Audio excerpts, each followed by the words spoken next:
the knowledge you learned, and also, how to try your best to achieve something, right? This is the moment now to looking back and appreciate that, and also feel happy about it. Okay? And I know that soon you will embark on your probably professional life very soon, right? And so I like also take this moment to wish you a very good wish for your future success, okay? And more importantly, now we got married, and so do come back visit Lingnan, okay? Tell us how you're doing, okay, in the future. Congratulations for a successful year, and have a wonderful, enjoyable evening. Okay, thank you all.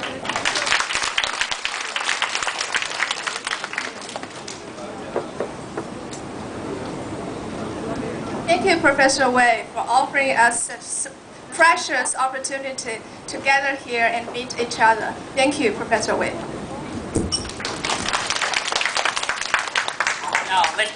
Now let's welcome Associate Program Director, Dr. Ken Lai, to give us a speech. Welcome.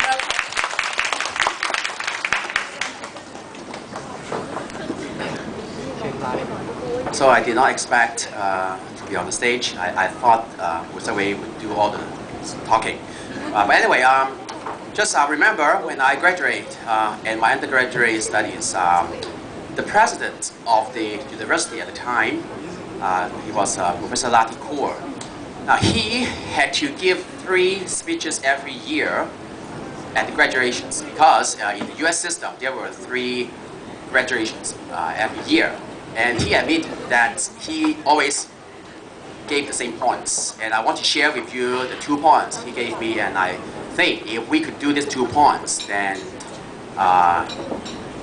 it would be very good. It would be, I would feel that we would have very successful lives already. So first one is keep learning. So even though this is a stage that you have completed, but in the future, there are a lot of opportunities for you to learn, and of course, a lot of needs for you to learn. And as our ex-president, Professor Edward Chen, always said that, well, now in this age, is what you have learned would become obsolete so quickly that you have to keep learning. So I hope that this is only a foundation, a beginning, or just a cornerstone for you to build upon. And the second point Professor Kaur gave us was that since we are privileged to have a chance to study at universities, so we should try to help others, because there are many, many other people who did not have this privilege. So 2 points very short: keep learning, help others. So hope that that could be our motto in the future. Thank you very much. I did give the reference, so that's not plagiarism.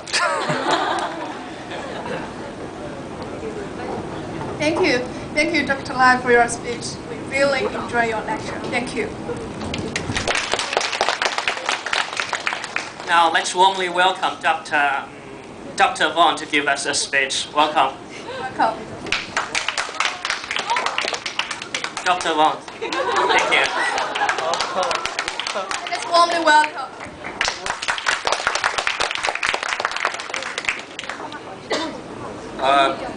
By the way, it's not a speech, it's a so-called personal testimony. To be honest, I did not share my personal testimony for the period of 15 years.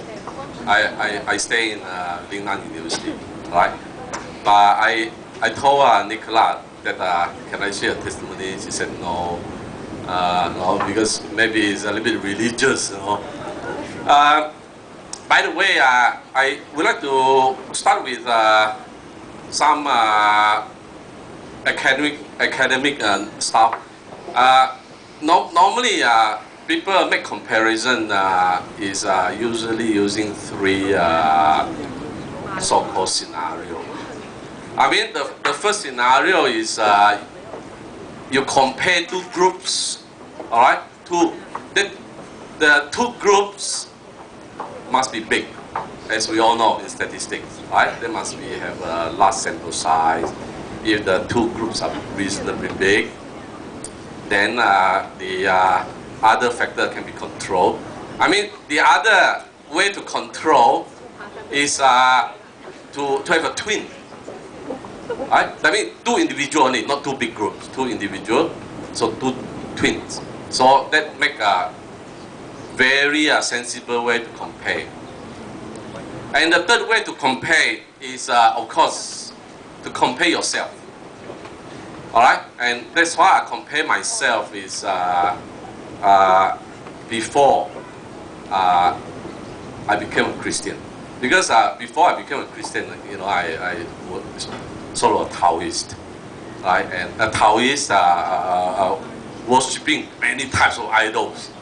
You mentioned it, I worship it, ranging from Guan Yin to anything. All right, that you mentioned. It's right in front of my house, in the big lounge. We have a big table, and my father was feng shui sifu. Yeah, and we were very, very poor. I can tell you, we were very, very poor. That's why I think a feng shui sifu, my impression of feng shui sifu not very good. Until Chan Zhang Chung, you know, Chan Zhang Chung is tender, but we will see his fate later, right? Don't be too happy first. Then, so sometimes if there is a case or two, my father will bring back some rice, right? And then we have a good meal.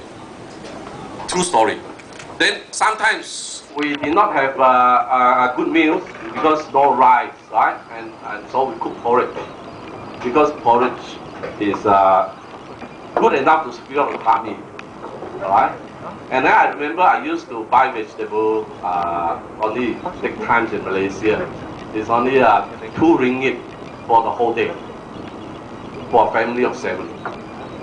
So I became a Christian in about more than 20 years ago.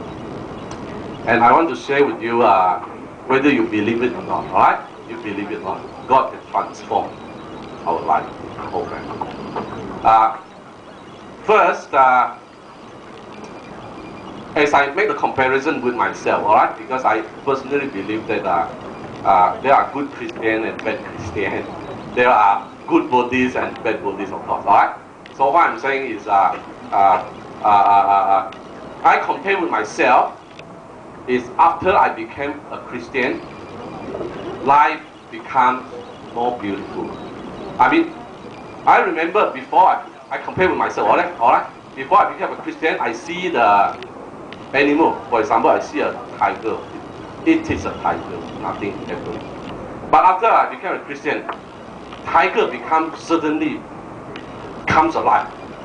Like tiger become more beautiful. Panda become more beautiful. Animals become more beautiful. Maybe because my conception is God created this millions of species of animals. Alright? And then, so I see the big change in me is life become beautiful, and I'm a happier person compared to when I was a Buddhist. Alright? So I met